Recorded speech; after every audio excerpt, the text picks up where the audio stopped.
What is a tiny forest and what impact does it have for the society, for people living in the community? I'm here in Bridgend today where Valleys to Coast have turned this place into a mini woodland. Let's have a look and find out more. Here in Kevin Glass we have behind us two tiny forests. So it's a Japanese method, a concept of growing, which basically accelerates growing in a very small space, about the size of a tennis court. So the one on my right is called Compost Cwtch, and that's the one that we had money from the Heritage Lottery for. From the Welsh Government. From Welsh Government Heritage Lottery. And essentially it's 600 native trees or different canopy layers. Around about 20 varieties. Yes, yeah, about 20 varieties that were planted. We planted this one in November, and essentially a lot of the residents, immediate residents who have been involved.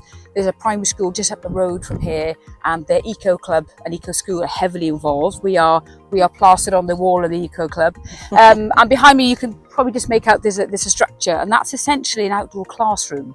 So the eco club can come down and utilise and use it, but also it's a space for communities, for residents just to meet and mingle. Forest actually to my left, it's Earthwatch Europe, one of our partners who've helped deliver these tiny forests, and they had funding from Admiral to utilise that one. So we've actually got two tiny forests. We're the first large voluntary stock transfer RSL in Wales over 20 odd years ago. So part of the houses that we inherited, we also inherited a lot of land.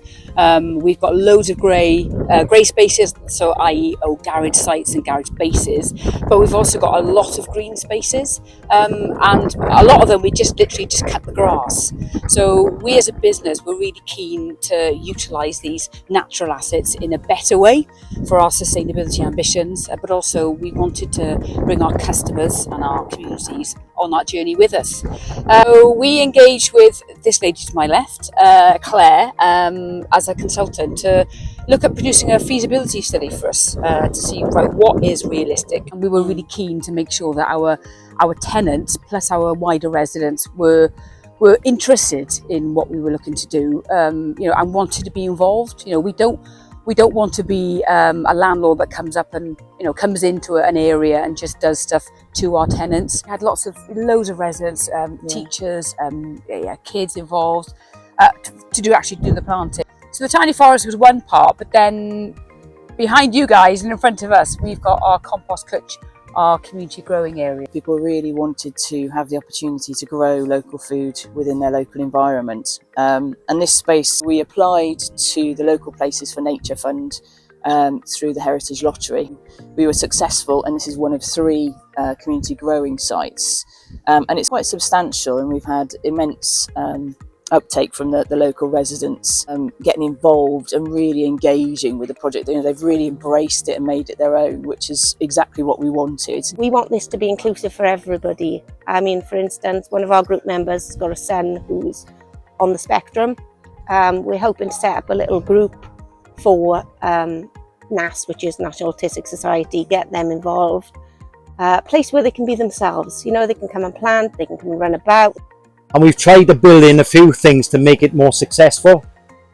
Some of the guys have been on a course in the local horticultural college to do a course on growing plants and producing food.